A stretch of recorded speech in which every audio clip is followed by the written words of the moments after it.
안녕하세요. 오늘도 사연사롱을 찾아주셔서 감사합니다. 남편 직장 때문에 6년간 프랑스에서 거주하다 얼마 전 한국으로 돌아온 30대 여성이에요. 찬바람이 쌀쌀하게 부는 걸 보니 한국엔 또 다시 그 계절이 돌아온 것 같네요. 무슨 계절이냐고요? 뭐겠어요. 주부들의 늦가을 스트레스, 김장이죠. 매년 이맘때가 되면 뉴스에 한 가구당 김장 예상 비용이 뜨잖아요. 배추며 무 값이 얼마나 올랐는지 작년 대비 상승한 김장 비용을 수치로 보여주기도 하고요. 근데 돈 얘기는 그렇게 하면서 정작 그 일을 하는 주부들의 김장 노동에 대한 얘기는 한마디도 없는 게 참 그렇더라고요. 한국에 살 땐 김장이 당연한 연중 행사로 여겨졌지만 나가 살아보니 그게 얼마나 엄마들의 삶을 고달프게 하는 일인지 알겠더라고요. 우리나라를 제외하곤 김장 스트레스란 건 전 세계 어디에도 없으니까요. 다행히도 전 결혼과 동시에 남편을 따라 해외에 나가 살았기 때문에 사실 김장에 대한 걱정은 없었어요. 거기선 생각날 때마다 한인마트에서 조금씩 사다 먹거나 양배추나 오이로 김치 비슷하게 담가 먹곤 했거든요. 김치 냉장고가 있는 것도 아니고 게다가 생새우나 젓갈 같은 부수적인 재료들을 쉽게 구할 수 있는 것도 아니어서 한 번에 많은 양의 김치를 담을 일은 없었죠. 그렇게 편히 살아놓고 이제와 웬 김장 타령이냐고요? 그건 바로 저희 친정엄마 때문이에요. 이제는 한창 시집살이 할 나이도 아니고 손주 재롱 보며 살 연세인 친정엄마가 지난 3년 동안 겪은 울분의 사건 때문이죠. 그 일만 생각하면 지금도 자다가도 벌떡 일어날 정도로 화가 치밀어 오르거든요. 이럴 바엔 차라리 누구한테 속 시원히 하소연이라도 하자 싶어 늦은 밤에 이렇게 사연을 적어봅니다. 저는 1남 1녀 중 장녀예요. 밑으론 3살 아래 남동생이 있죠. 동생은 어렸을 때부터 좀 느렸어요. 병리학적으로 이상이 있는 건 아닌데 천성 탓인가 암튼 말도 행동도 다 굼떠요. 그런 남동생의 장점이라고 해야 하나 단점이라고 해야 하나 화를 안 내요. 30년 넘도록 동생이 화를 내는 걸 본 적이 없어요. 심지어 동창한테 속아 한 달 월급을 몽땅 날렸을 때도 그랬죠. 내 동생이지만 솔직히 미련 곰퉁이 같아요. 근데 이건 유전인 것 같아요. 저희 친정엄마가 딱 그 짝이거든요. 그래서 여우 같은 시누이들한테 평생을 부려먹히고 시집살이를 당했으면서도 화 한 번 안 내고 실은내색 한 번도 없었어요. 오히려 그런 엄마 때문에 화병이 난 건 저였죠. 그래서 전 일찌감치 쌈딱이 됐어요. 엄마 대신 고모들과 싸워야 했으니까요. 암튼 그런 제 동생이 자기랑 180도 다른 여우 같은 여자를 만나 결혼을 했어요.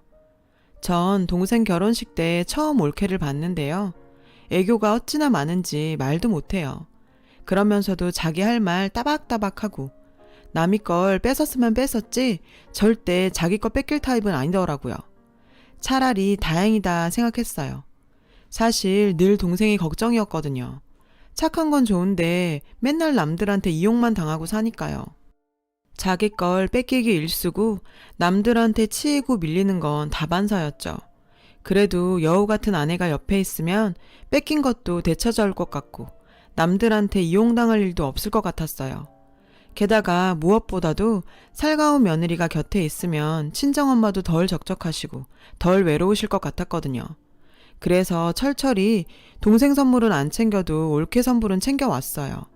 화장품이며 향수, 저도 한번 못 들어본 명품백까지 올케한텐 아낌없이 해줬죠.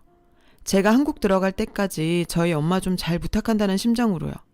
올케도 그런 제 마음을 알았는지 통화할 때마다 엄마 걱정은 하지 말라고 하더라고요. 말이라도 정말 고마웠죠.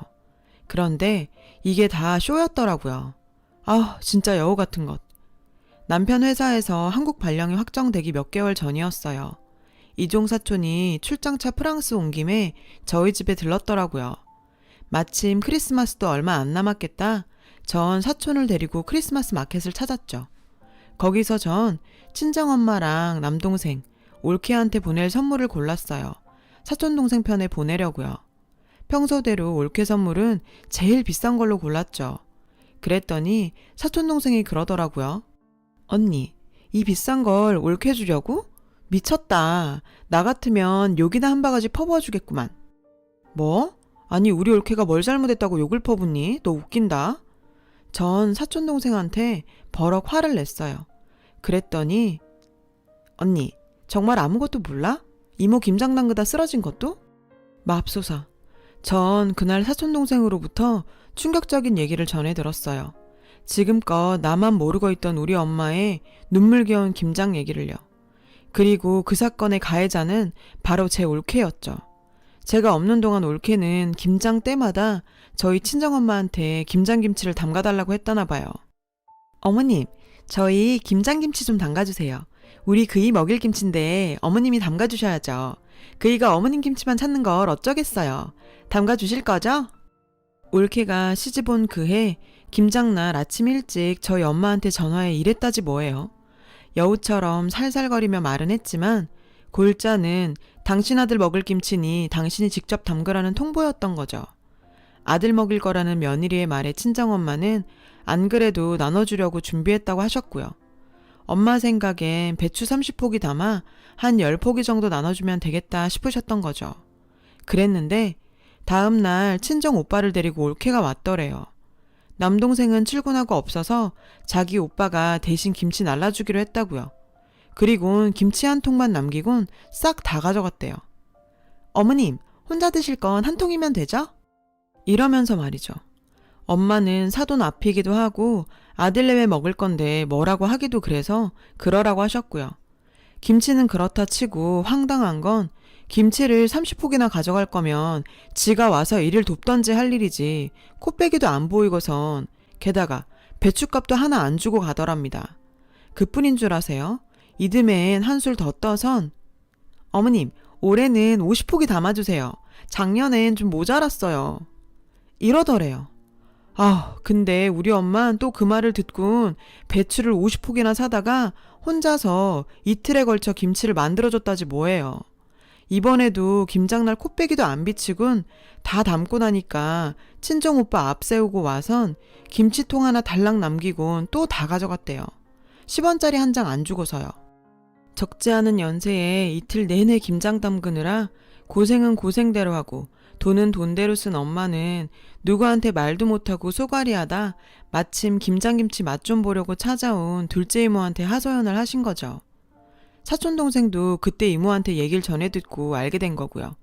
그리고 3년째, 그러니까 작년 김장 때 일이에요. 이번엔 배추 50포기랑 알타리 10단을 해달라 그러더래요. 그래서 힘도 들고 돈도 너무 든다고 배추값이라도 내라고 하셨대요. 나머진 엄마가 내신다고. 그랬더니 어머님 아들 먹일 김치값인데 왜 제가 돈을 내요? 그럼 저 그이 김치 안 먹일래요. 글쎄 이랬다지 뭐예요. 그래서 엄마가 그럼 돈은 됐으니 네가 와서 좀 도우라고 했더니 펄펄 뛰면서 어머님, 저 몸이 약해서 친정에서도 일할 땐 저 안 불러요. 그리고 정 그렇게 일손이 필요하시면 그이 보낼게요. 어차피 그이 입에 들어갈 김치잖아요. 안 그래요? 결국 엄마는 이번에도 혼자 그 많은 김치를 담그셨고요. 그러다 결국 쓰러지신 거죠. 안 그래도 엄마 혼자 김장 담그는 게 걱정됐던 이모가 저희 집에 찾아와 일찍 발견하지 않았으면 정말 큰일 날 뻔한 거죠. 그렇게 병원에 가서 영양제를 맞고 오는데 글쎄 집에 도둑이 들었는지 김치를 홀라당 가져갔다지 뭐예요. 돈 될 만한 것들도 많은데 그런 건 손 하나 안 대고 말이죠. 아무래도 그게 하도 이상해서 경찰에 신고하기 전에 혹시나 하면서 올케한테 전화를 걸었는데 김치요? 김치 제가 가져왔죠. 아까 어머님께 전화드렸더니 이모님이 받으셔서 어머님 쓰러지셨다잖아요. 병원에서 영양제 맞고 계시다고요. 힘들게 김치 담그셨는데 그냥 두면 안 될 것 같아서 친정오빠 불러서 가져왔어요. 괜찮죠 어머님? 미친. 지들 입에 들어갈 김치는 걱정이 되고 그 김치 담그다 쓰러진 우리 엄마는 걱정도 안 되냐고. 사람이라면 김치 찾으러 갈 게 아니라 쓰러진 시어머니 입원한 병원으로 먼저 달려가야 되는 거 아닌가요? 어쩜 인간이. 그래놓곤 올해 김장김치가 좀 짠 것 같다고 아픈 엄마한테 전화해선 한참을 징징거렸대요 글쎄.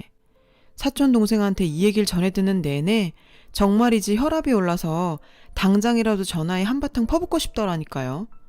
그래도 꾹 참은 건 당장 한국으로 가지도 못하는 형편에 섣불리 올케 성질만 건드려놨다가 우리 엄마만 더 힘들어지지 않을까 걱정돼서였어요.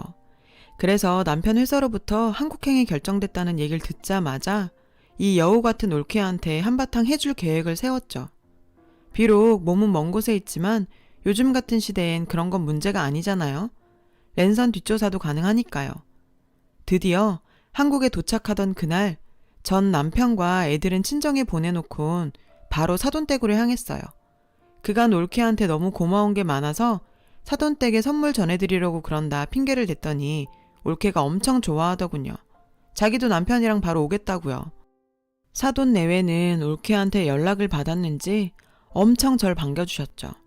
남동생네도 곧 올 거니까 같이 저녁 먹자며 상다리 부러지게 한 상 차려주더라고요. 잠시 뒤 남동생과 올케가 와서 다 같이 앉아 식사를 하게 됐어요. 올케는 그간 제가 보내준 시계며 지갑, 명품백까지 주렁주렁 걸고 왔더군요. 마침 잘 됐다 생각했죠. 올케는 자기가 한 것도 없는데 친정 부모님까지 생각해줘서 고맙다고 하더군요. 올케가 한 게 없긴 내가 비록 몸은 떠나 있었지만 귀도 있고 눈도 있는데 올케가 한 일을 모르겠어? 어머, 제가 뭘 그렇게 했다고. 평소 제가 보내준 선물에 맛이 들렸던 올케는 제 캐리어를 희끈거리며 군침을 흘리더라고요. 무슨 소리야, 한 게 없긴. 매년 우리 엄마 시켜 김장 담그게 했다며? 당신 아들 먹일 거니까 당신이 직접 담그라고. 심지어 우리 엄마가 니네 먹일 김장 담그다 쓰러지셨는데도 네 오빠랑 몰래 와서 김치만 쏙 가져갔다며. 병원에 쓰러져 있는 우리 엄마한텐 코빼기도 안 보이고 말이야. 제 말에 남동생이 젓가락을 내려놨어요. 누나, 그게 무슨 소리야? 엄마가 우리 집 김장을 담그다 쓰러지셨다니. 우린 지금껏 홈쇼핑에서 사 먹었는데? 자기야, 그게 뭐가 중요해. 김치가 다 거기서 거기지. 형님, 시차 적응도 안 되셨을 텐데 그만 가서 쉬시는 게 어때요? 무슨 소리야, 이제 막 시작했는데. 사돈어른, 100번 양보해서 올케는 철이 없어 그랬다 쳐요. 근데 사돈어른이랑 친정오빠들은 어쩜 사람들이 그래요? 그간 모르고 먹었대도 그렇지 3년이나 사돈이 담근 김치를 받아 먹었으면 최소한 인사치레 한 번은 해야 되는 거 아니에요? 이건 뭐 거지근성도 아니고. 형님, 말이 좀 심하시네요. 거지근성이라뇨. 저한테 뭐라고 하는 건 참을 수 있지만 제 친정 식구들 건드는 건 참을 수 없어요. 니깎게 안 참으면 어쩔 건데. 시집 올 때 몸뚱이 하나 딸랑 들고 와선 그나마도 딴 놈한테 주려니 무슨 낯짝으로 참을 수 있고 말고야. 전 가져온 캐리어에서 서류 봉투를 꺼내 사돈한테 건넸어요. 그 안에는 그동안 올케가 남자들이랑 난잡하게 붙어먹던 사진이랑 심지어 남동생네 집 안방에서 남자들이랑 끌어안고 찍은 사진들이 잔뜩 들어있었죠. 사돈댁 사람들은 그 사진을 보고 놀라더군요. 올케, 그동안 집에 남자까지 끌어들였더라. 우리 쪽에서 해준 집에 내 동생 월급으로 산 침대 위에서 내가 보내준 실크 잠옷 입고 엄한 놈들이랑 뒹구니까 좋았니? 죄 뒷조사까지 했어요? 뭘 조사식이나. 클릭 몇 번 하면 다 나오는걸. 멍청한 네 남자들이 그걸 SNS에 올렸더라. 넌 거기에 하트까지 눌러줬고. 아주 닭대가리들이야. 네 SNS에만 안 올리면 안 걸릴 줄 알았니? 어쩜 그렇게 멍청해? 놀라셨죠? 당신네 딸이 이러고 살아요. 딸을 어떻게 키웠길래 인성도 개판이고 지 몸뚱이 간수도 저렇게 한대요? 저런 걸레 같은 걸 우리 집에 보내놓고도 우리 엄마 김치가 목구멍으로 넘어가던가요? 양심 있어야지. 사돈한텐 할 말이 없네요. 다 저희 불찰입니다. 저희가 알았더라면 이 지경까지 만들진 않았을 텐데 죄송합니다. 사돈어른은 제게 고개를 숙이며 사과를 했어요. 이 정도에서 끝내고 싶어 하는 것 같았죠. 하지만 그럴 순 없죠. 어머, 사돈어른, 지금 제 앞에서 쇼하세요? 대개딸 결혼 전부터 남자관계 물러난 거 알고 있었잖아요. 심지어 지 친구 남편이랑 불륜까지 저질러서 지 친구한테 위자료 물었던 거 알고 있었잖아요. 그뿐이에요? 결혼하고도 남자들 만나는 거 알았잖아요.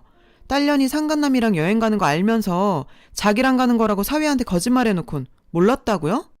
아니 장모님, 그럼 그때 집사람이랑 푸켓 간다던 거 거짓말이었어요? 사돈은 얼굴이 화끈 달아오르는지 얼굴도 못 들고 고개를 숙였어요. 남동생은 그 모습에 망연자실했죠. 올케 너 나한테 아까 그랬지? 친정 식구는 건들지 말라고. 근데 니네 친정 부모도 이 모양 이 꼴인데 내가 어떻게 말을 안 할 수가 있니? 네 부모가 딸 같은 사돈한테 이딴 욕 듣게 하고 싶지 않았으면 네가 그따위로 살지 말았어야지. 그런 일을 벌였을 때는 니네 부모 얼굴에 먹칠할 것쯤은 각오했어야 하는 거 아니니? 인생을 핫수구처럼 더럽게 사는 년이 더럽단 소리 듣기 싫다는 게 말이 돼? 상황이 이쯤 되자 올케도 더 어쩔 수 없었는지 발톱을 세우더군요. 그래요. 저 바람 좀 폈어요. 결혼할 때 몸뚱이 하나 들고 온 것도 맞고 시어머니 김치 친정에 퍼나른 것도 맞아요. 제가 아주 죽을 죄를 졌네요. 그러니까 제가 책임지고 그 집에서 나가드릴게요. 그럼 됐죠? 먹긴 놈이 성낸다고 웃긴다 얘. 근데 누가 널 순순히 내보내준다디? 올 땐 네 맘대로 왔을지 몰라도 갈 땐 네 맘대로는 안 되지. 넌 유책 배우자잖아. 너한테 이혼을 결정할 자격 따윈 없어. 네가 소송을 해도 기각이야 기각. 그것도 몰랐니? 바람 꽤나 피워본 애가? 너 왜 내 동생하고 결혼했어? 혹시 얘가 후 같아 보여서 다루기 쉬울 것 같아 그런 거야? 어쩌냐? 그런 거라면 너 완전 똥 밟은 거야. 내 동생이 미련 곰팅인 건 맞는데 얘가 또 복수심이 그렇게 대단해. 몇 대 치고 끝나는 게 아니라 아주 지겹게 옆에 붙어선 상대 진을 다 빼고도 지 분이 안 풀려서 두고두고 복수하는 애야. 모르긴 해도 얘 너랑 이혼 안 해줄 거다. 너 죽을 때까지 옆에 끼고 피 마르게 할걸? 너 아주 지독한 똥 밟았어. 암튼 난 할 말 다 했으니까 가볼게. 그럼 안녕히 계세요 사돈어른. 전 들고 갔던 캐리어를 끌고 동생과 사돈댁을 나왔어요. 남동생은 제 예상대로 이혼은 하지 않겠다고 하더군요. 얼마 안 가 올케랑 사돈 내외가 찾아와 엄마한테 손이 발이 되게 빌며 이렇게는 못 사니까 이혼 좀 해달라고 했지만 남동생도 들은 척도 안 했어요. 결국 올케는 제 꾀에 제가 넘어간 셈이죠. 곰소굴에 예쁜 여우가 등장해서 활기를 찾으려나 했더니 정말 그냥 여우였네요. 성질이 파르르하지만 금방 터는 성격인 저는 지금부터 그냥 마음속에서 올케를 떠나보내려고 합니다. 앞으로도 얼굴 보고 살아야 한다는 사실이 찝찝하긴 하지만요. 그래도 어쩌겠어요. 곰 같은 남동생이랑 엄마를 둔 제 죄죠. 제 사연을 들어주신 여러분 감사드려요. 쌀쌀한 날씨 감기 조심하시고요. 여러분 사연 댓글에 응원과 현명한 조언 부탁드려요. 좋아요와 구독은 저에게 큰 힘이 됩니다. 오늘도 좋은 일 가득하세요.